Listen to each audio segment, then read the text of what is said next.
Je vous propose de passer à notre dernière intervenante, Marianne Canegieser, qui est assistante technique dans une entreprise de stockage souterrain de gaz.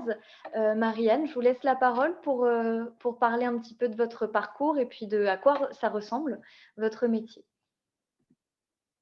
Bonjour. Mon métier est vraiment pluridisciplinaire. Je travaille sur énormément de domaines sur notre site, que ce soit à la fois au niveau de la sécurité, donc travailler sur notre site, aussi des différents fluides qu'on utilise sur le site. Donc, j'ai une petite partie labo de chimie, une partie gestion d'intervention, donc vraiment liée à tout ce qui est réglementation du travail sur un site Céveso. J'ai une partie ISO 50001, donc là, qui est liée à l'environnement, à la volonté de l'entreprise de générer le moins d'émissions de gaz à effet de serre possible. Et puis plein d'autres missions annexes qui permettent de faire fonctionner le site au quotidien. Comment je suis arrivée sur un site de stockage de gaz alors que je ne savais même pas que ça existait en France? C'est simple, j'ai répondu à une petite annonce dans le journal local qui s'appelle Le Progrès. Et j'ai découvert qu'on avait un stockage d'environ, alors à l'époque on ne l'avait pas atteint, mais maintenant c'est fait, donc on a un petit peu plus d'1 milliard de mètres cubes stockés, ce qui est assez impressionnant. C'est stocké en sous-sol dans une nappe de sel. Je ne savais pas non plus que ça existait.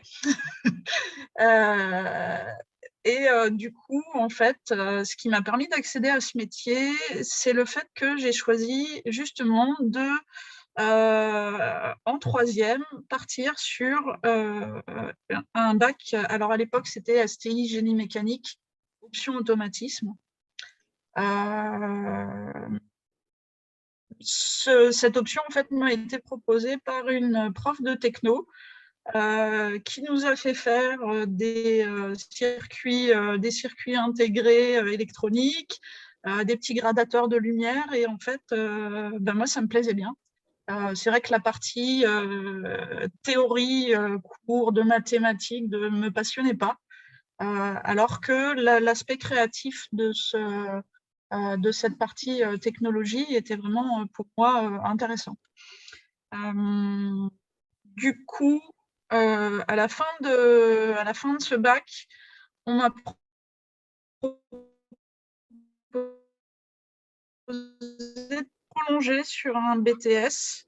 Donc le BTS, et à l'époque, on me l'a vendu en me disant 98% des étudiants trouvent un travail à la sortie du diplôme. Et je n'ai effectivement jamais eu de souci pour trouver du travail, puisque dans n'importe quelle boîte d'intérim, j'en ai fait quelques-unes, et à chaque fois, le fait d'avoir un diplôme pluridisciplinaire technique, en fait, permet d'accéder à toutes les offres d'emploi techniques qui sont disponibles. Et voilà, moi, ce qui me plaît vraiment, c'est l'aspect pluridisciplinaire et le fait de justement de ne pas avoir une routine permanente dans le travail. Quand il y en a un que j'ai plus envie de faire, je passe au suivant, et puis ça permet de se changer un peu les idées. Donc, si je comprends bien, il n'existe pas de journée typique de travail. Non, non, non, pas vraiment, parce que je suis vraiment très autonome sur la programmation de mon travail. Après, j'ai des impératifs, j'ai des rendez-vous avec les entreprises qui viennent travailler sur notre site. Donc là, par contre, c'est très rythmé par tout un système de procédures avec des communications à l'inspecteur du travail pour lui dire qu'on a des personnes qui vont venir travailler sur notre site. Ensuite, toute une partie documentaire à étudier. où là, en fait, il faut que je vérifie que les entreprises qui vont venir travailler sur notre site ne vont pas créer un danger, que ce soit pour eux ou pour nos agents ou nos installations. Avec eux, lister la totalité de leurs opérations et vérifier qu'ils vont bien respecter nos procédures. On a beaucoup de procédures à suivre. En fait, elles ont été établies pour vraiment nous permettre de cibler tous les risques qui peuvent se produire et de mettre des mesures de prévention en face pour que ça ne se produise pas. Donc, on a une politique qui est le zéro accident et vraiment l'obligation de respecter les règles qu'on a édictées. D'accord, oui, bien sûr, pour protéger tout le monde, c'est quand même sensible comme site. Il y a des gros enjeux en termes de sécurité. Il y a une question pour vous dans le chat, c'est est-ce que vous êtes la seule femme dans votre entreprise?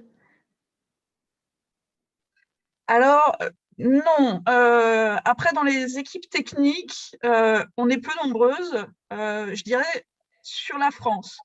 Par contre, on est sur un site où on est 3 dans l'équipe actuellement. Donc, en fait, ça dépend vraiment des sites. Après, dans les équipes techniques pures, terrain, que moi j'ai quitté il y a quelques temps. Donc avant, j'étais en équipe technique sur le terrain très régulièrement.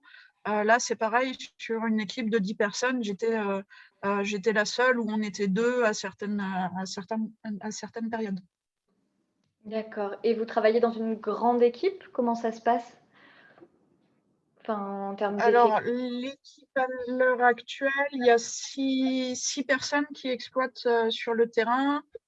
Ouais. Et 7 autres qui sont dans l'équipe qui supervise plutôt de la partie informatique du site, gestion à distance de toutes les sécurités. Donc, ce qu'on appelle l'équipe 3-8, l'équipe de pilotage du site. Donc, sur 15, on est 3. Ce qui est beaucoup pour notre entreprise. Donc, ce que j'entends, c'est que voilà, il y a un déficit de femmes dans ce secteur-là, que c'est encore très masculinisé et pourtant, vous avez réussi à trouver votre place. Comment s'est passée l'intégration? Est-ce que ça a été dur d'être intégré à ce secteur ou à cette équipe? Non, en fait, j'ai jamais eu de souci d'intégration. Enfin, je l'ai pas ressenti. Je me suis jamais sentie vraiment à part. On avait chacun notre travail à faire. Après, il y a un moment donné où ça m'a posé problème, mais parce que j'avais des problèmes de dos, en fait, qui m'ont compliqué la vie, mais les collègues étaient toujours là pour m'aider. Donc non, au niveau de l'intégration, jamais eu de souci. Je me suis jamais vraiment posé la question. J'ai eu l'habitude d'être dans un milieu plutôt masculin. À partir de la seconde, j'étais la seule fille dans ma classe. Donc, ouais, pour moi, c'est normal en fait. Ouais, donc vous étiez rodée et c'est plutôt une bonne chose que ça se soit jamais posé comme question, le fait que je sois une femme dans une équipe plutôt masculine. Ça montre que voilà, l'intégration était plutôt fluide et tranquille. Enfin, d'après vous, c'est quoi les compétences qui sont nécessaires pour exercer votre métier? Si vous deviez donner quelques compétences. La rigueur et de l'adaptabilité. Ouais, ce qu'il faut, c'est vraiment être capable d'envisager différents scénarios, de savoir en fonction du contexte qu'est-ce qui peut poser des problèmes, et puis savoir réagir aux situations données. Ouais. Donc, être toujours un peu dans cette inventivité, créativité dont vous parliez tout à l'heure. Il y a une autre question pour vous. Depuis combien de temps faites-vous ce métier? Euh, Alors, cette petite annonce dans le Progrès, je l'ai trouvée en 2008. D'accord. Donc, voilà. Ça fait 13 ans. Ça fait, voilà. Donc, c'était pas, à l'origine, c'était pas un métier d'assistante technique. Donc, moi, j'ai commencé comme agent technique, ce qu'on appelait à l'époque sûreté. Donc là, je m'occupais vraiment que des entreprises extérieures qui venaient sur site. Donc toute la partie sécurité et sécurité des installations.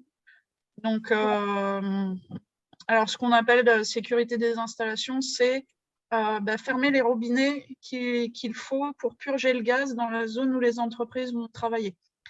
Donc ça m'a donné une grosse sensibilisation, une grosse connaissance technique du site. Ensuite, il y a eu un changement d'organisation et on a intégré une autre équipe donc, qui s'appelle la conduite, l'exploitation et la sûreté. Donc là, on était un peu plus en relation avec le terrain au niveau premier diagnostic terrain.